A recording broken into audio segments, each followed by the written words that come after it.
लीजिए सुनिए आचार्य चतुर्सेन शास्त्री के लिखे उपन्यास सोमनाथ के 106वें भाग नगर सेठ की समाधि को मेरी यानी समीर गोस्वामी की आवाज में। खंभात नगर निर्जीव सा हो गया था। बहुत लोग अमीर के सम्मुख युद्ध में कट मरे थे। बहुत नगर छोड़कर भाग गए थे। बहुतों को अमीर बंदी बनाकर ले गया था। खंभात में ऐसा एक भी घर न था जो इस समय शमशान रूप न हो गया हो। कितने ही घर तो लुट पिट कर बिल्कुल ही बर्बाद हो गए थे। आज उनमें दिया जलाने वाला भी कोई नहीं बचा था। बहुतों में से रोने पीटने तथा हाय हाय की आवाज आ रही थी। किसी का पुत्र, किसी का पति, किसी का भाई, किसी की पत्नी, किसी की पुत्री, किसी की पुत्र वधू महमूद बंदी बनाकर ले गया था।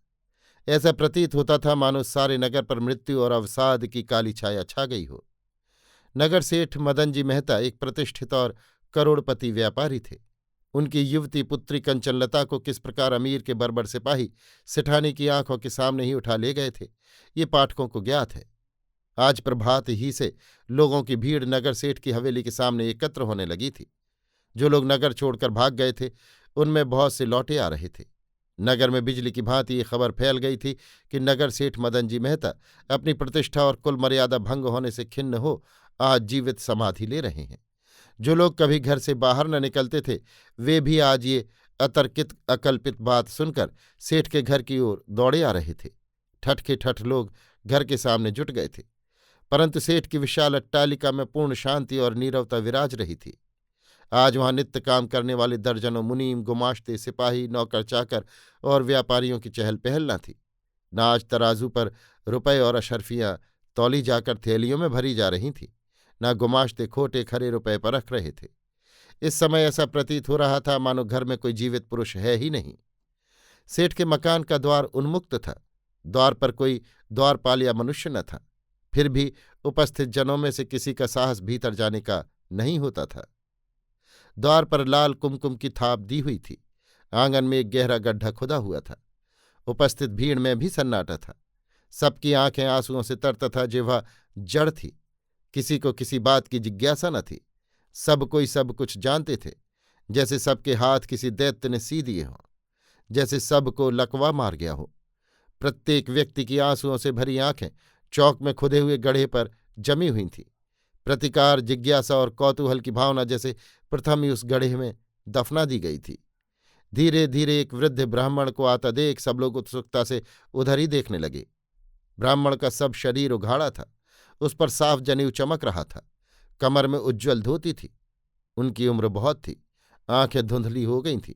सिर और मूँछों के बाल रुई के पहल की भांति सफ़ेद थे। ब्राह्मण का सिर और पैर भी नंगे थे। पैर में जूता और सिर पर पगड़ी नहीं थी। शोक और वृद्धावस्था के बोझ को मानो न सहकर ब्राह्मण सोमदेव लाठी टेकते हुए थकित भाव से चले आ रहे थे।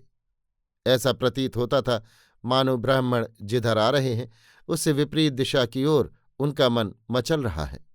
ब्राह्मण का मुख बर्फ के समान ठंडा और सफ़ेद हो गया था। धीरे धीरे लाठी टेकते हुए ब्राह्मण भीड़ के निकट आए। सबने उनको चुपचाप मार्ग दे दिया। किसी ने भी उनसे कुछ कहने का साहस नहीं किया। वृद्ध ब्राह्मण ने पौर पर पहुंच द्वार पर लाल कुमकुम की थाप देखी। उनकी आंखों से आंसू बहने लगे। आंसू पहुंच वे कुछ देर द्वार पर खड़े रहे। उन्होंने अपने कांपते हुए दोनों हाथ आकाश की ओर उठाए, आंसुओं से धुंधली आंखों को सूर्य की ओर फिराया और कुछ होठों ही होठों में कहा। उनका कंठस्वर फूटा नहीं, केवल होठ फड़क कर रह गए। भीड़ में 2-4 गणमान्य नागरिक थे। उनमें कुछ सेठ के संबंधी और मित्र भी थे। उन्होंने आगे बढ़कर ब्राह्मण से धीरे और अवरुद्ध स्वर में कहा, उन्हें रोकिए। ब्राह्मण ठिठक गए।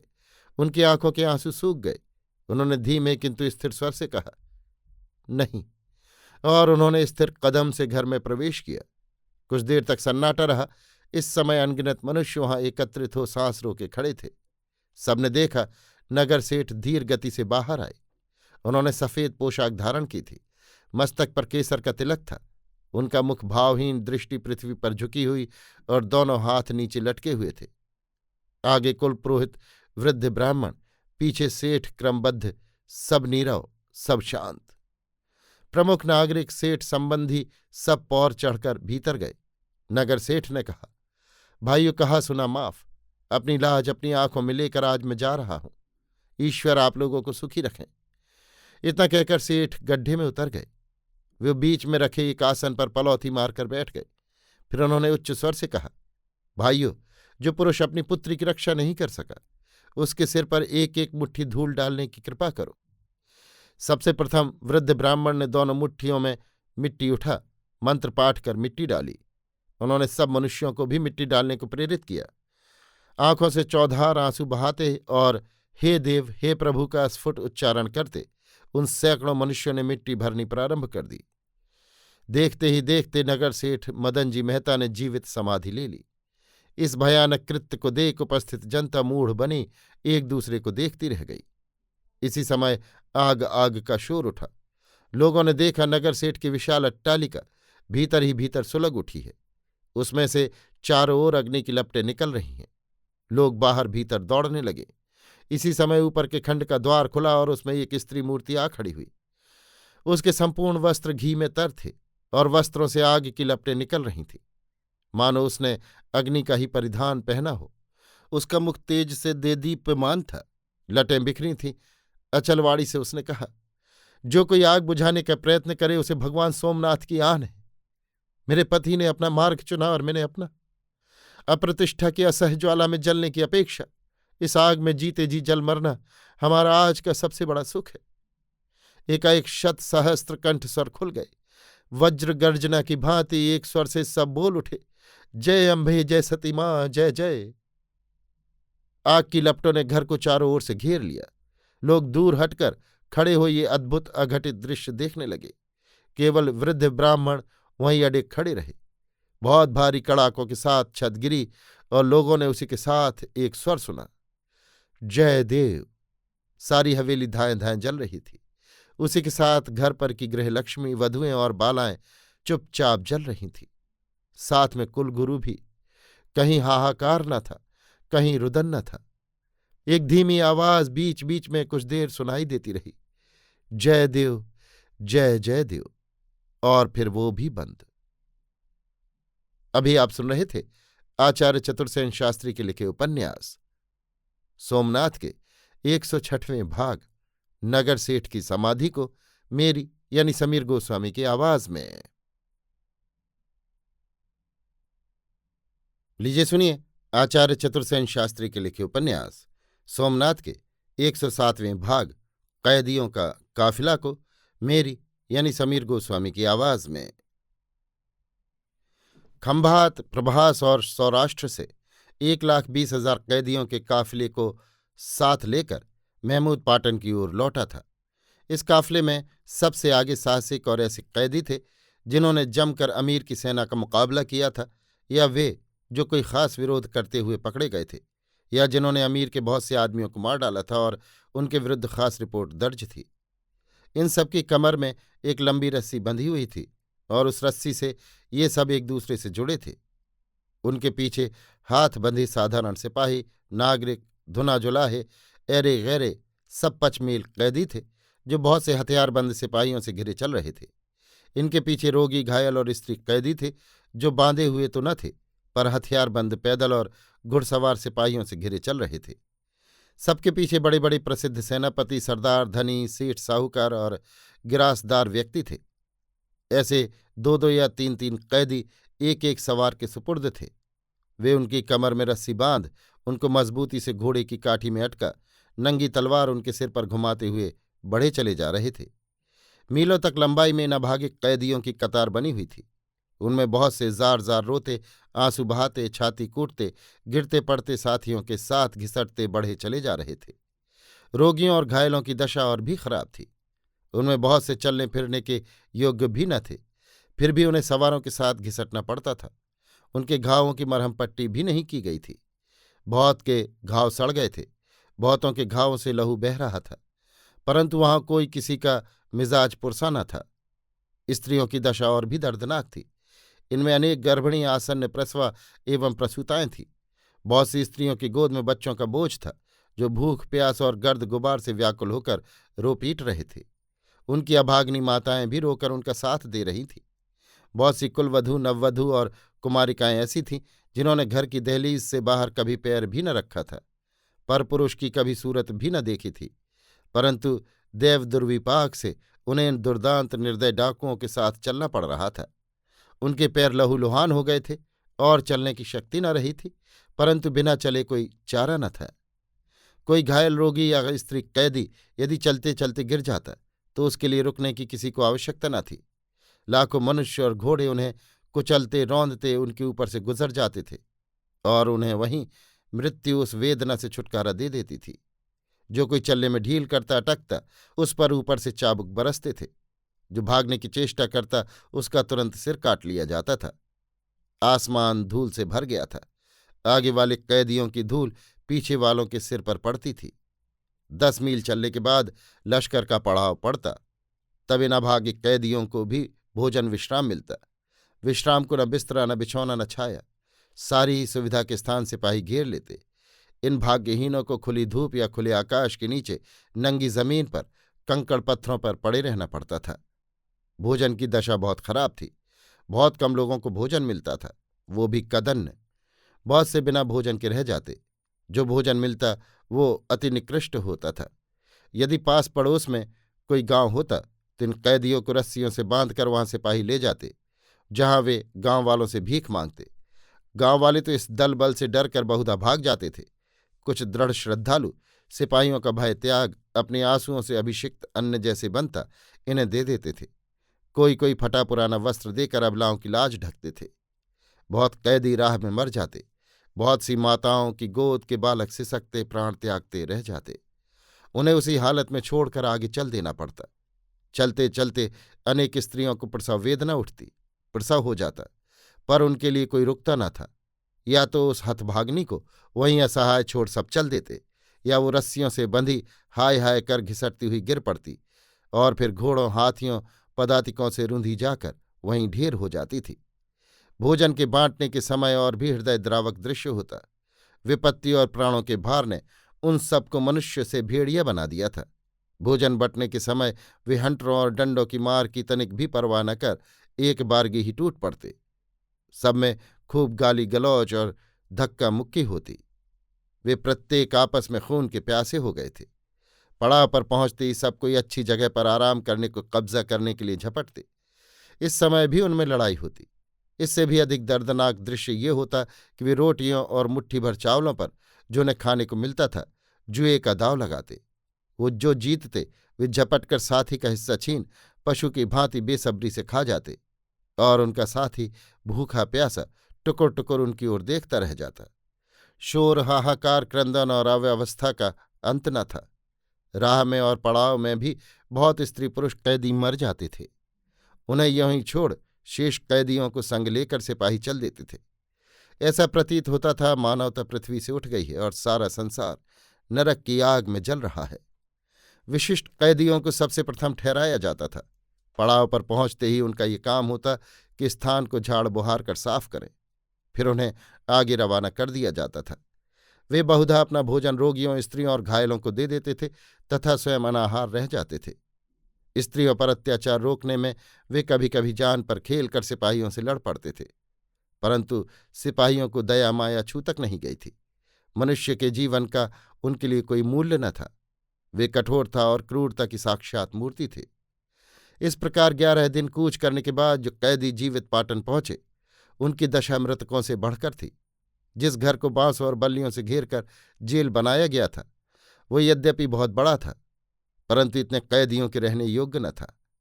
कमरे अंधेरे, सील और गंदगी से भरे थे। मुद्दत से उनकी सफाई नहीं हुई थी। जहां तक दृष्टि काम करती थी वहां आदमी ही आदमी दीख पड़ते थे। कैदियों के पास ओढ़ने बिछाने का कोई वस्त्र न था। वे वैसे ही नंगी और गीली भूमि पर रोग भूख और थकान से अधमरे से होकर आ पड़े थे।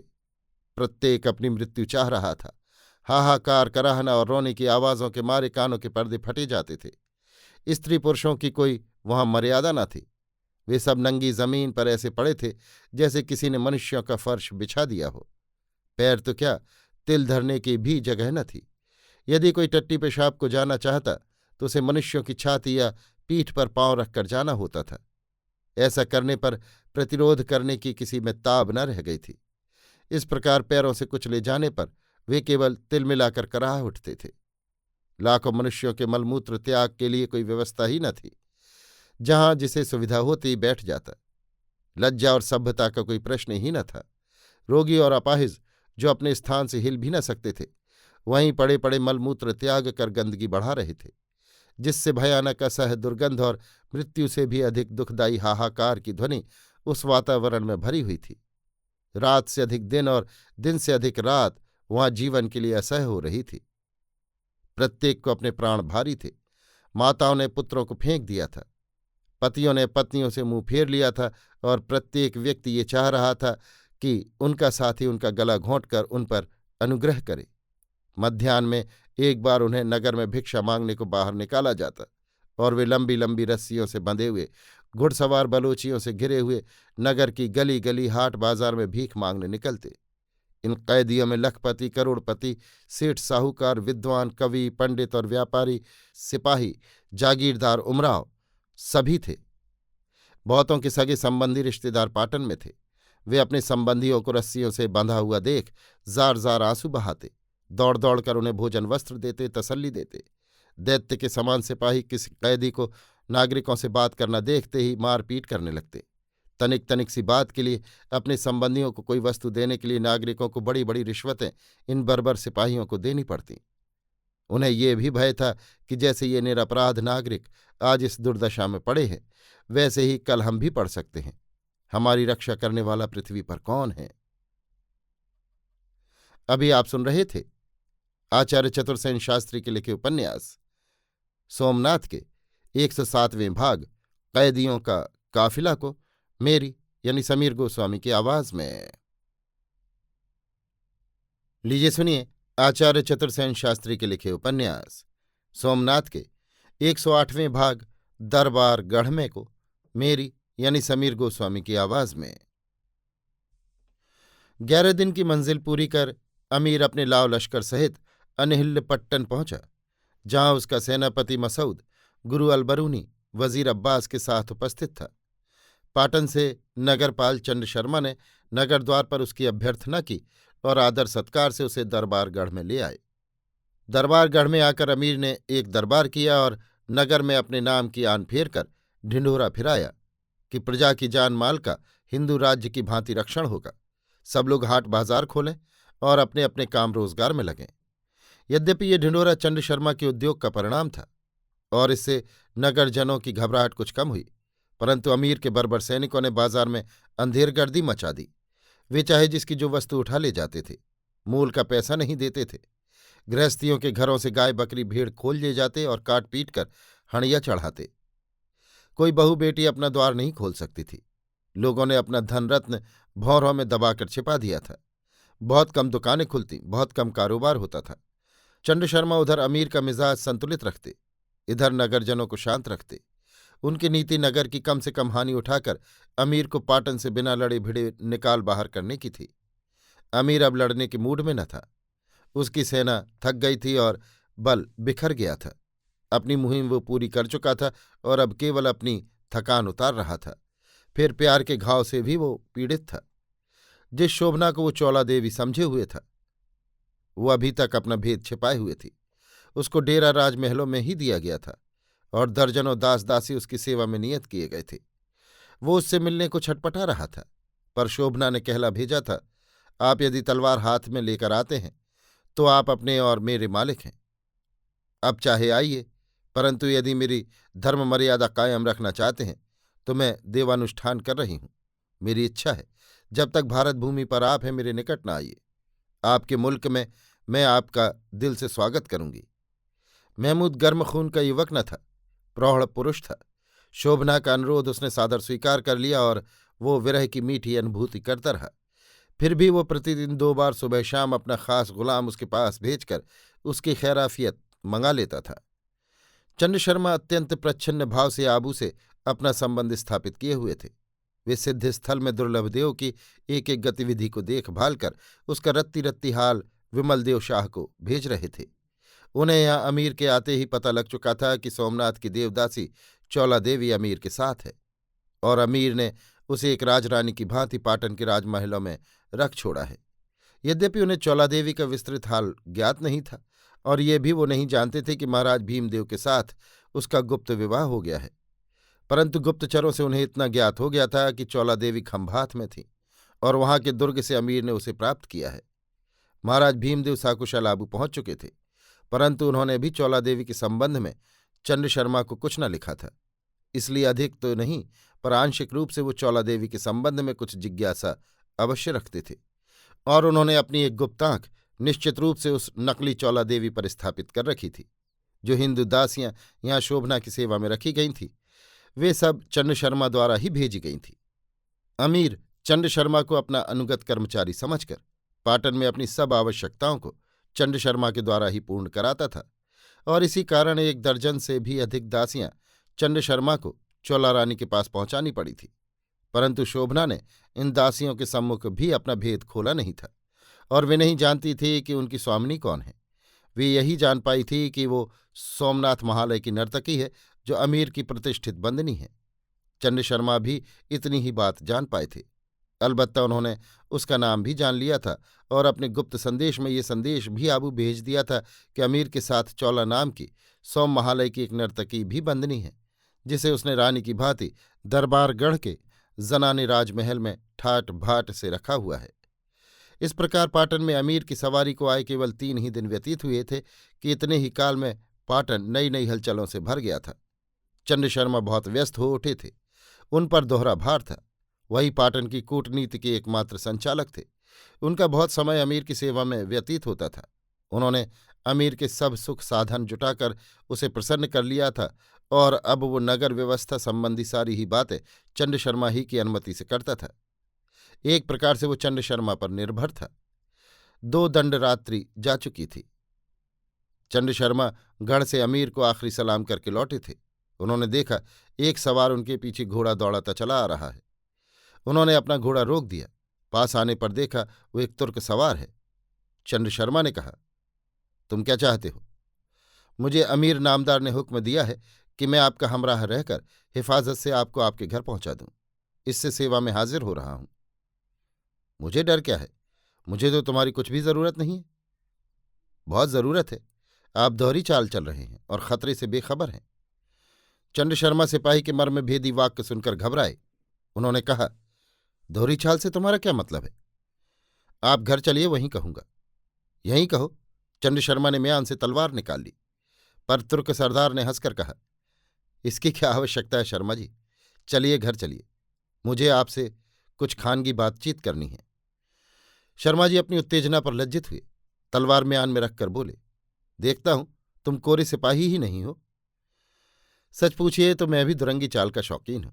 सवार ने एकदम अपना घोड़ा शर्मा जी के घोड़े से सटा दिया, फिर सिर का कुल्लेदार साफा हटाकर खिलखिलाकर हंस पड़ा। चंड शर्मा ने चमत्कृत होकर कहा, अरे मेहता, तुम कहाँ? चुप रहिए, और बातचीत घर में होगी। और वे दोनों तेज चाल चलकर घर पहुंचे। चंड शर्मा ने घर का द्वार बंद करना चाहा। मेहता ने कहा, तुर्की सवार को घर में घुसाकर द्वार बंद करना ठीक नहीं है। मेरा घोड़ा पकड़ने को किसी को बुलाइए, वही द्वार की देखभाल करेगा। इस बीच हम बात कर लेंगे।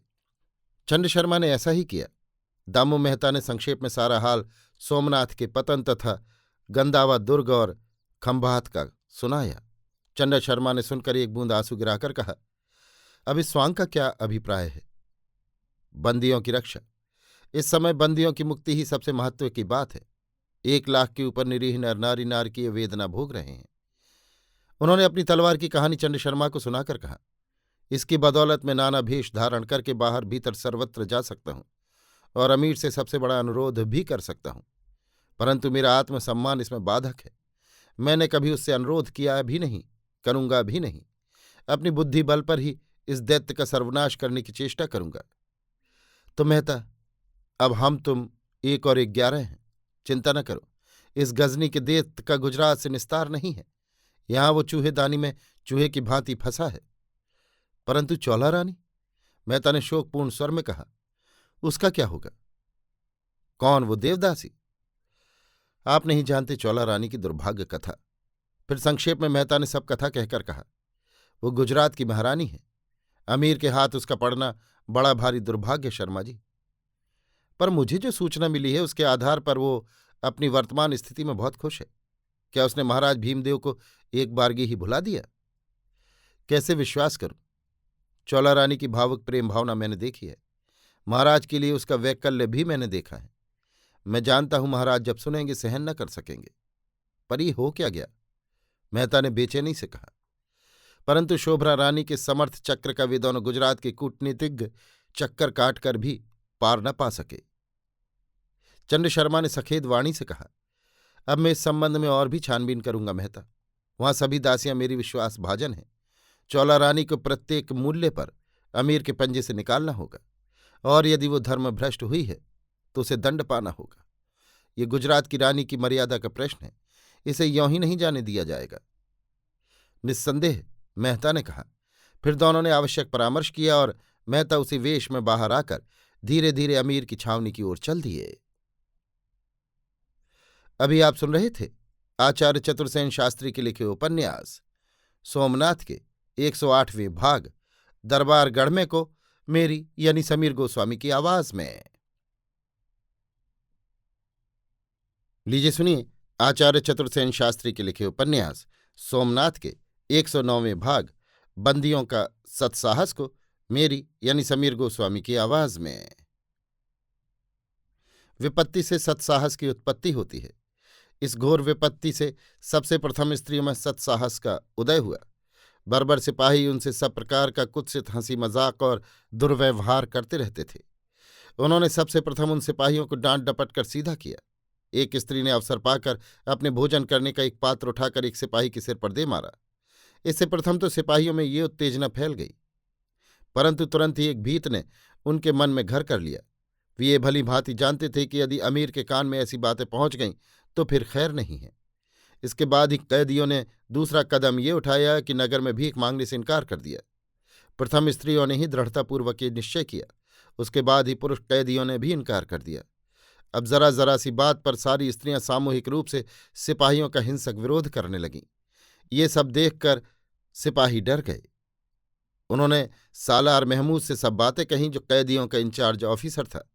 सालार ने बंदीगृह में आकर सब कैदियों का मुआयना किया। सिपाहियों ने बहुत सी शिकायतें की।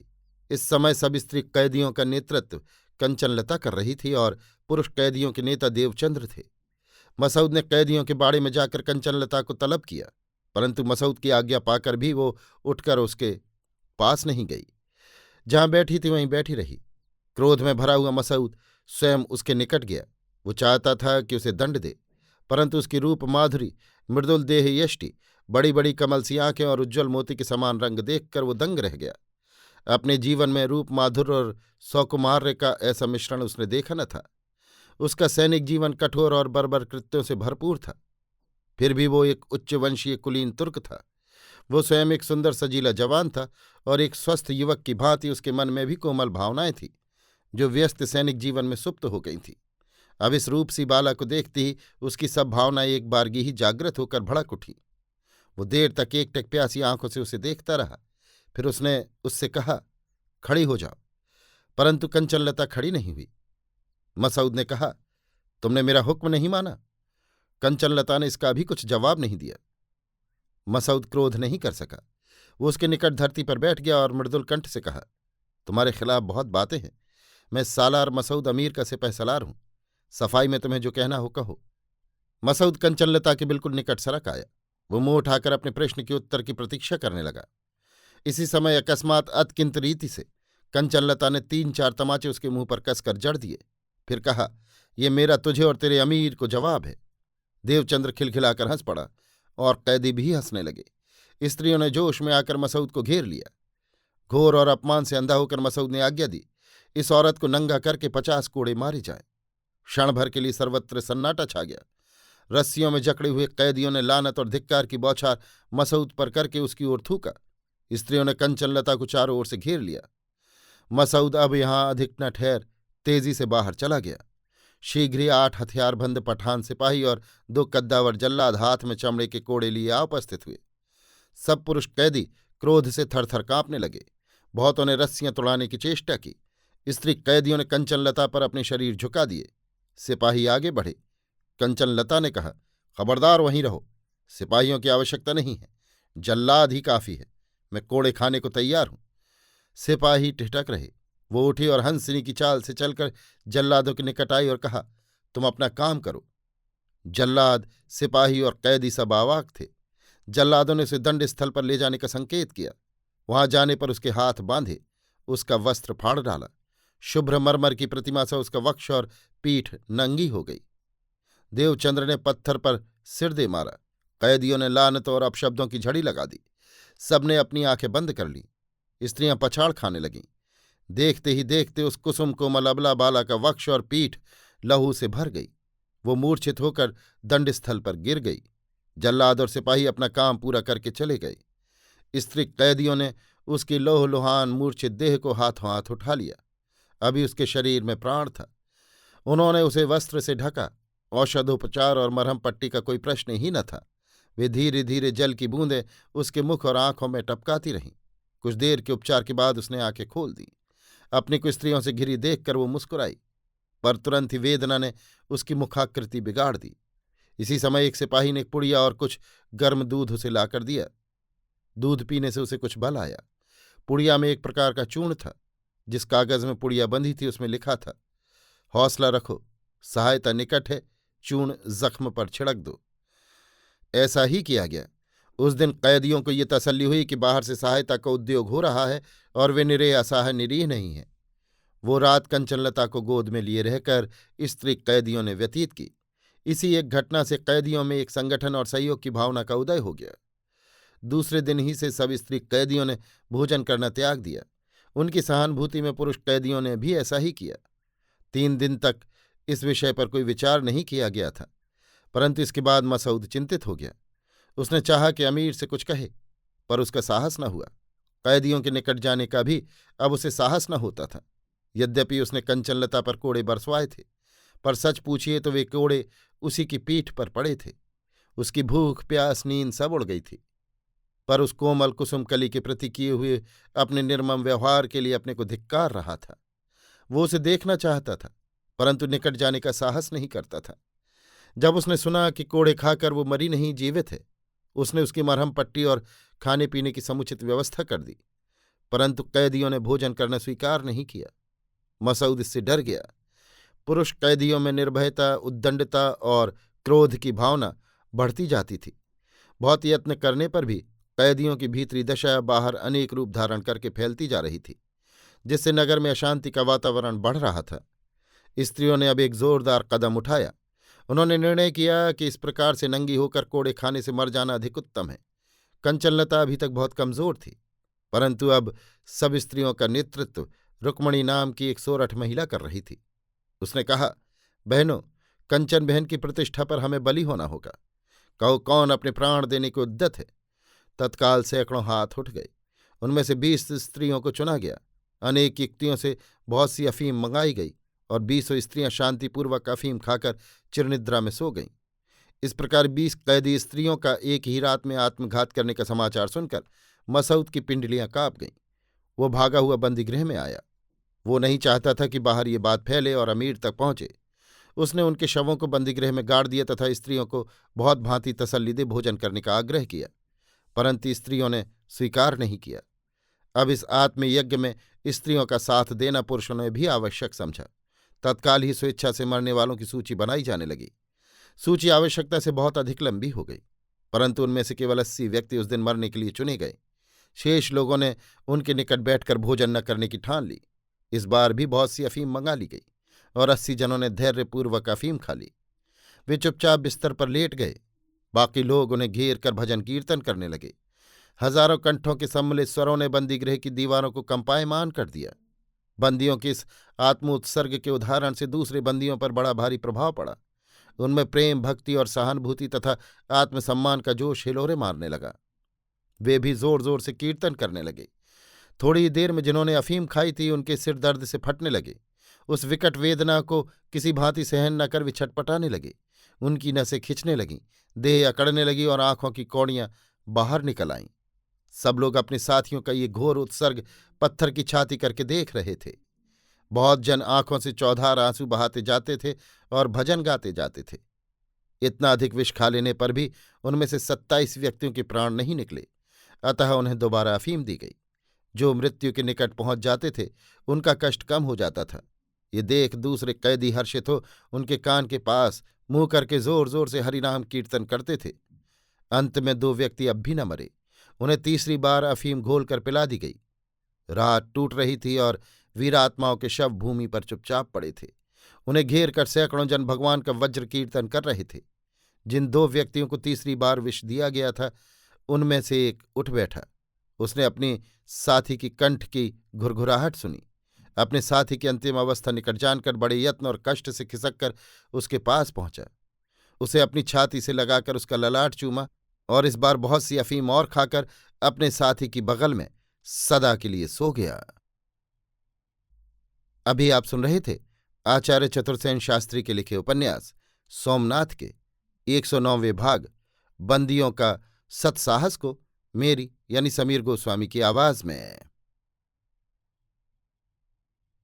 लीजिए सुनिए आचार्य चतुर्सेन शास्त्री के लिखे उपन्यास सोमनाथ के 110वें भाग लाल नजर को मेरी यानी समीर गोस्वामी की आवाज में। बहुत छिपाने पर भी बंदीगृह का ये भीषण समाचार अनेक रूप धारण कर नगर और लश्कर में फैल गया। नगर में हाहाकार मच गया। लोगों ने कारोबार हाट बाजार सब बंद कर दिया।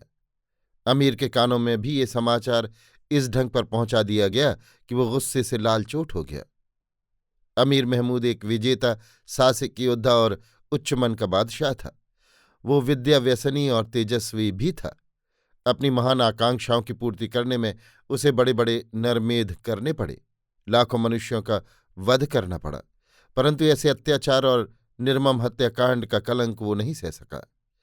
उस काल में अभागे बंदियों की सर्वत्र ऐसी ही दुर्दशा होती थी। इसलिए जो भयानक अवस्था इन कैदियों की थी उसका दोष केवल सुल्तान पर ही नहीं लादा जा सकता था। एक बार जो बंदी हुआ उसे तो उन दिनों जीते जन्म नार के दुख भोगना ही पड़ता था। न करने योग्य काम उन्हें करने पड़ते थे और उन पर कोई दया की कोर करता भी न था। महमूद के सलाहकारों ने कहा कि इन कैदियों में जो भयानक अपराधी हों, हरीफ हों, जिन्होंने मुसलमान पर तलवार उठाई हो, उन्हें कत्ल कर दिया जाए। शेष को बाजारों में ऊंचे दामों की बोली बोलकर बेच दिया जाए। इस संबंध में महमूद के विचार कुछ और ही थे। वो जानता था कि इन कैदियों को गुलाम की भांति बेचने से अधिक दाम मिलते हैं, अतः मनुष्य को पशु की भांति बेचने में कुछ दोष है। इस पर उसने कभी विचार ही नहीं किया। अब तक कैदी भी उसकी आमदनी का एक जबरदस्त जरिया बनते रहे थे। लोभी मनुष्य के हृदय में दया माया कहा। उस काल में बहुत लोग गुलामों को बेचने का धंधा करते थे। उन्हें कोई अधर्म नहीं समझता था। ऐसे मनुष्य टोली बांधकर हथियार बंद हो आरक्षित गांवों पर टूट पड़ते और जो सामना करता उसे निर्दयता से मार काट कर युवकों युवतियों और रूपवती स्त्रियों को पकड़ चलते बनते और उन्हें विदेशों में बेचकर खूब धन कमाते थे। इस कुकर्म को करते उन्हें तनिक भी दया माया नहीं उपजती थी। महमूद भी इसका अभ्यस्त था। कैदियों पर के अत्याचार उसे अत्याचार नहीं प्रतीत होते थे, परंतु इस बार जो घटना उसके कानों में पड़ी उससे वो क्रोध से अधीर हो गया। उसने स्वयं बंदीगृह में जाकर अत्याचारों की जांच की। किस परिस्थिति में गिरकर इतने आदमी विष खाकर मर गए और दूसरे मरने को तैयार हैं, इस बात ने उसका ध्यान आकर्षित किया। इस सामूहिक आत्मघात के भीतर मसऊद का नौचित्त अविचार और लंपटता देख वो क्रोध से आग बबूला हो गया। उसे ऐसा प्रतीत हुआ कि जैसे आज उसका वंश कलंकित हो गया। उसने खुला दरबार किया। मसऊद अमीर का बहुत मुंह लगा ढीठ और प्रधान सहचर था। वो साहसिक योद्धा और अमीर का संबंधी भी था। उसकी मर्यादा राजकुमार के रुतबे की थी। फिर भी अमीर ने मसऊद को क्षमा नहीं किया। उसने सब सेनापतियों, मंत्रियों, दरबारियों और सिपाहियों के सम्मुख उस पर अभियोग उपस्थित किया। अमीर ने पूछा, मसऊद, क्या ये सच है कि तूने उस औरत को बिना कसूर कोड़े लगवाए? हुजूर, उसने मेरी हुक्म उदूली की। क्या तूने उसे छुआ, उस पर बदनजर डाली? खुदाबंद, वो एक काफिर कैदी औरत है। क्या असमत फरोश, क्या तूने उसके खानदान का पता लगाया? जी हां, वो खंभात के बड़े सेठ की बेटी है। क्या उसकी शादी हो चुकी थी? जी। और उसका शौहर? वो शायद इसी पाटन का बाशिंदा है।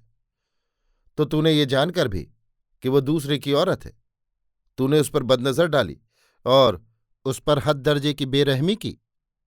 मसऊद नीची नजर किए थरथर कांपता रहा।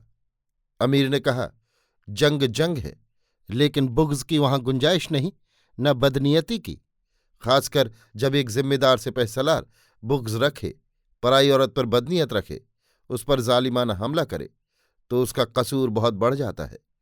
पर मैं अमीर महमूद खुदा का बंदा वही कहूंगा जो मुझे कहना चाहिए, और मैं हुक्म देता हूं कि वो औरत अपने हाथ से इस बदबख्त मसूद को नंगा करके सब सिपाहियों के रूबरू 50 दुर्रे लगाए, और ये खोटा और बेईमान मसूद अब से सिपहसालार नहीं, अदना सिपाही रहे। अब अमीर ने कैदियों के संबंध की और बातों पर भी विचार किया। इतने बड़े कैदियों के काफिले को इस बार विदेश ले जाकर बेचना उसे संगत नहीं प्रतीत हो रहा था। इस बार लौटने में उसे एक अतर्कित भीत की भावना का भान हो रहा था। फिर कैदियों में विद्रोह की सामना करने की जो भावना उत्पन्न हो रही थी, और नगर में जो असंतोष उत्पन्न हो रहा था, इन सब बातों से उसके मस्तिष्क का संतुलन जाता रहा। इसी समय अवसर पाकर उसके वजीर अब्बास ने कहा, हुजूर खुदावंद, इसमें संदेह नहीं कि विदेश ले जाकर कैदियों को बेचने में अधिक कीमत मिलेगी, परंतु ये वक्त ऐसा नहीं है कि 1.25 लाख कैदियों को इतनी दूर ले जाने की जोखिम उठाई जाए। फिर कैदी बगावत करने पर आमादा है। शहर में भी हवा खराब हो रही है। इसमें इन कमबख्त कैदियों में जो हरीफ है उन्हें कत्ल कर दिया जाए, और बाकी सबको उनके भाई बंदों में बेआबरू करके अपमानपूर्वक बेच डाला जाए। इस पर महमूद ने कहा, मैं महमूद खुदा का बंदा वही कहूंगा जो मुझे कहना चाहिए। मैं हुक्म देता हूं कि वे सब बदबख्त कैदी जो फसाद पर आमादा हैं, और जिन्होंने शाही हुक्म की उदूली की है, और जिन्होंने इस्लाम के बंदों पर तलवार उठाई है, उनका कल सरेआम कत्ल कर डाला जाए, और बाकी सब गुलाम बोली की डाक पर बेच डाले जाएं। जो बिकने से बच रहे उन्हें गजनी की ओर बेचने के लिए रवाना कर दिया जाए। अमीर के इस हुक्म से लोगों के दिल दहल गए। चंद्र शर्मा ने आंखों ही आंखों में छद्मवेशी मेहता को संकेत किया, और मेहता सिपाहियों की तरफ से हटकर एक ओर को चल दिए।